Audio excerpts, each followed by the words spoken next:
Kali ini nih, kita akan bahas tentang 10 ciri-ciri scam project aset kripto.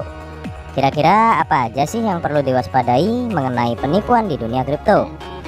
Oke, simak baik-baik ya gengs. Nomor 10. Di urutan ke-10 nih gengs, ada penipuan ICO atau white paper palsu nih gengs. Kalian perlu berhati-hati jika kalian ingin berinvestasi aset kripto. Kalian perlu tahu segala sesuatu yang berhubungan dengan koin yang akan kalian hold atau trade, mulai dari fundamental, teknologi, ekosistem, dan kelengkapan legal yang dimiliki. Jangan sampai ketika kalian sudah beli aset yang kalian hold atau trade malah. Nomor 9. Di urutan ke-9 ada penipuan dari exchange yang belum terregulasi. Perlu kalian ketahui gengs, kalau exchange yang kalian gunakan harus memiliki perizinan dan lisensi yang resmi dari badan pemerintahan, seperti Bapepti atau Badan Pengawas Perdagangan Berjangka Komoditi. Karena ini penting gengs, dengan adanya perizinan atau lisensi tersebut, pergerakan dari exchange yang kalian gunakan akan diawasi dan teregulasi sepenuhnya oleh badan pemerintahan, sehingga akan ada pertanggungjawaban jika terjadi suatu kegagalan sistem atau penipuan yang melibatkan exchange tersebut gengs. Biasanya exchange palsu akan mempersulit penarikan dengan biaya yang tinggi dan menjanjikan keuntungan yang besar. Nomor 8. Lalu ada penipuan berbentuk wallet palsu. Hati-hati gengs, semakin meningkatnya animo masyarakat dalam dunia aset digital ini, semakin banyak pula para oknum-oknum yang ingin mengambil keuntungan dari memanfaatkan situasi dan kondisi yang sedang terjadi dengan membuat wallet palsu yang nantinya akan digunakan untuk mengambil semua aset yang disimpan di dalamnya dalam jangka waktu tertentu. Wah, ngeri banget kalau ini gengs. Nomor 7. Selanjutnya ada phishing. Kalian tahu apa itu phishing? Phishing adalah sebuah upaya untuk mendapatkan informasi data seseorang dengan teknik mengelabui dengan menembak data dengan sebuah algoritma khusus. Nah, biasanya yang menjadi sasaran phishing ini adalah data pribadi seperti nama, usia, alamat, begitu juga data akun seperti username dan password, dan data finansial seperti informasi kartu kredit, rekening, dan wallet. Nomor 6. Selanjutnya ada penipuan yang marak di media sosial. Seperti yang kita ketahui gengs, bahwa di era teknologi seperti ini, kita semua mengenal internet, dari yang muda hingga tua. Semua menggunakannya. Terlebih untuk akun media sosial seperti Facebook, Instagram, Twitter, pasti banyak yang sudah mengenalnya.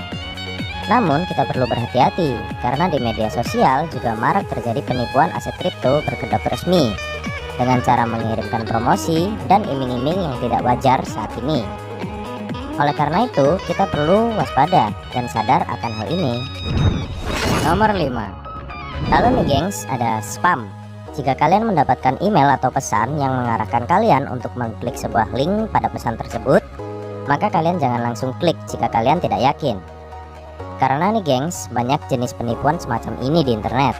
Dan asal kalian tahu nih, modus ini mirip dengan phishing, namun dengan cara yang sedikit berbeda, di mana oknum menciptakan algoritma khusus yang akan menghasilkan link untuk mencuri semua data yang dimiliki oleh korban. Namun dalam catatan, calon korban harus mengklik link tersebut.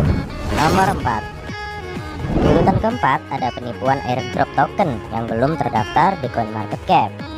Kalian perlu berhati-hati juga gengs dalam berburu airdrop token.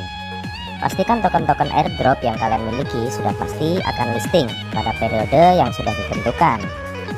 Karena jika tidak, kalian hanya akan mengikuti airdrop yang tidak menghasilkan keuntungan buat kalian. Coba bayangin, ketika kalian sudah mendapatkan token airdropnya, malah tokennya nggak jadi listing dan hilang begitu aja. Kan usaha dan pengorbanan akan sia-sia nantinya. Nomor 3. Di urutan ketiga ada penipuan skema Ponzi. Kalian pasti pernah menemukannya di media sosial nih gengs, dimana kalian dijanjikan keuntungan yang besar jika kalian menginvestasikan aset kripto kalian. Kalian akan mendapat keuntungan 70% atau bahkan lebih. Itu semua adalah penipuan dengan skema Ponzi, di mana sebuah aset kripto yang sudah diinvestasikan oleh pengguna baru akan disimpan di dalam satu pool untuk diberikan ke pengguna lama. Dan siklus ini akan berkelanjutan dan akan melibatkan banyak orang baru di dalamnya. supaya bisnis ini bisa tetap berjalan. Nomor 2. Di urutan kedua ada penipuan trader. Nah, sepertinya ini yang sudah sering terjadi ya gengs. Kalian pernah dengar jika ada seseorang yang mengaku sebagai trader sukses yang akan menjanjikan keuntungan berlipat jika kalian ikut invest di dalamnya.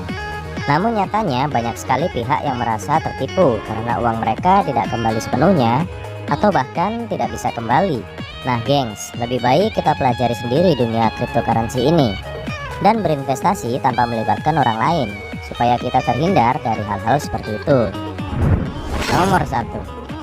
Di nomor 1 nih gengs, ada penipuan vested invest atau kepentingan terselubung yang dilakukan oleh penipu, yang mungkin saja mereka telah dibayar atau memiliki investasi pada ICO tertentu untuk mempromosikan token-token mereka dengan meninggikan kualitas token tersebut melalui perkataan verbal atau non-verbal.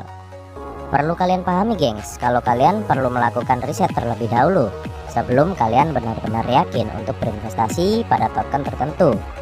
Apakah token tersebut prospektif atau tidak, dengan melihat berbagai aspek seperti bagaimana token didistribusikan, keunikan token, inovasi token, tim developer, komunitas token, roadmap sistem token, dan lain-lain.